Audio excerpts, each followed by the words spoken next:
If you're running a VC firm right now, community building isn't just a buzzword, it's your next multi-billion differentiator. Imagine leaving $4 billion as a VC firm on the table. That's super scary, right? If you miss this shift, your firm will fall behind, not just in revenue, but also in credibility with your own LPs. In this video, we will talk about why ignoring community as a VC might be the most expensive mistake ever, the hidden framework top firms are using to pull ahead, how first round and Y Combinator turn relationships into compounding returns. Now here's the truth most VC firms aren't seeing yet. Founders working in isolation ship products slower, burn through cash faster, and make costly mistakes that could have been avoided with a simple peer introduction. And your LPs, they are starting to ask you harder questions. Your pitch for the next commitment needs more substance, less slogan. But why exactly does community create such an exponential advantage? Here's the insight that changes everything. Capital scales linearly. You raise more, you deploy more. But relationships, they scale exponentially. Consider a GP on the edge of losing a critical term sheet battle for a high potential cloud startup. He was desperate. He sent a single late night Slack message to the firm's alumni channel. Within hours, 3 influential founders rallied behind him with glowing testimonials, directly emailed to the startup's CEO. The result? His term sheet got signed, saving what became one of the most promising portfolio investments they made so far. And that's exponential leverage. One Slack message, 3 relationships activated, millions secured. And this isn't just an isolated incident. It's happening every day, quietly shaping the competitive venture capital landscape. The best firms approach it through 3 clearly defined levels: ecosystem, network, and community. First, your ecosystem. This is your biggest audience, your total addressable market. It includes everyone who sees your brand, reads your content, or even scrolls past your LinkedIn posts. We are talking about millions of people. Then comes your network. This is a tighter circle, around 20,000 people who are just 1 or 2 steps away from your core team. Finally, your community, the tightest, most valuable circle. Then there's your inner circle, maximum 2,000 people. These are your portfolio founders, co-investors you trust, corporate buyers, domain experts, and top-tier talent. That's why it's kept intentionally small, roughly 150, which is Dunbar's number. Now, theories and frameworks are great, but let's move beyond the conceptual. Let's look at what happens when VC firms truly commit to building their communities strategically. Here's proof it works. Now first, let's look at one of the most admired early-stage venture firms in Silicon Valley, First Round Capital. Founded by Josh Koppelman in 2004, First Round isn't just known for backing breakout successes like Uber, Square, and Notion. They are celebrated industry-wide for pioneering the concept of venture as a service. Rather than relying only on outside founders, they engineer deep, meaningful peer-to-peer connections among their portfolio founders. The result?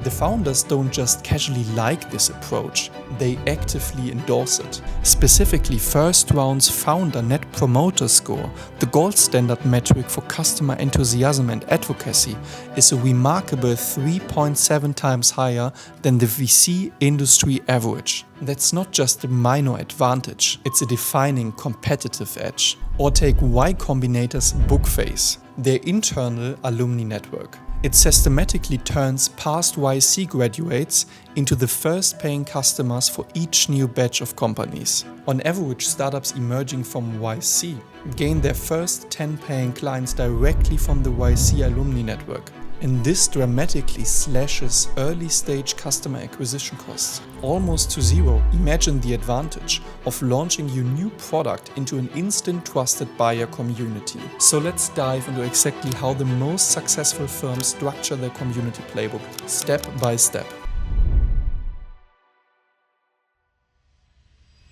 First, think about community events as a progressive ladder. These dinners foster conversations, peer-to-peer learning, and trust. As your community gains momentum, elevate to functional summits, targeted rule-based gatherings where portfolio company leaders can share operational insights. Then, cap off your annual calendar with the flagship retreat, an event that your community eagerly anticipates all year. Remember the golden ratio here: 70% peer-led conversations and just 30% external expert keynotes.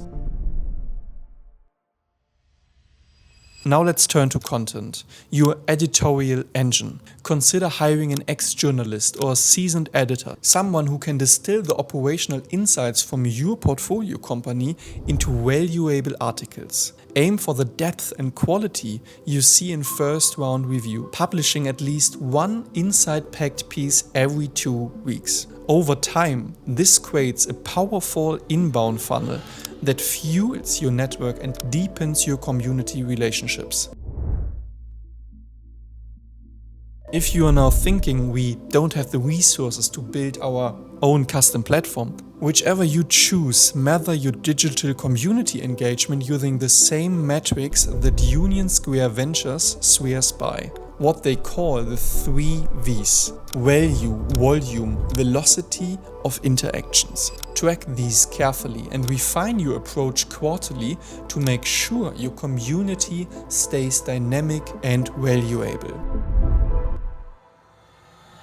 And finally, clearly define your community success metrics. Every quarter, set 2 to 3 clear objectives across these 3 dimensions. Connections, number of unique intros facilitated. Education, quantity and quality of new insights or playbooks shared. Marketing, increase in deal flow opportunities directly attributed to community activities. Having clear objectives makes your community strategy measurable, transparent, and easily defendable in ULP updates. Now, you might still have a few reservations, and that's totally understandable.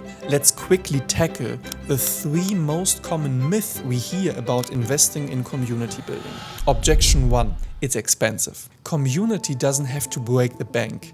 Most top firms simply reallocate less than 10% of their existing management fee budgets, funds they are already spending elsewhere, to community initiatives. And here's the kicker. The ROI isn't theoretical.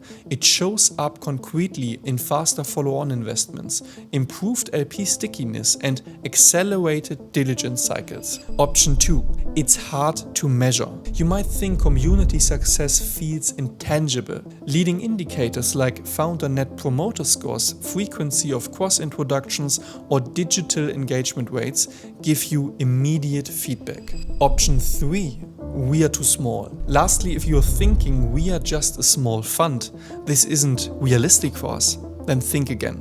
And from there, scaling up becomes natural and achievable. If you believe community drives returns, don't just watch others do it.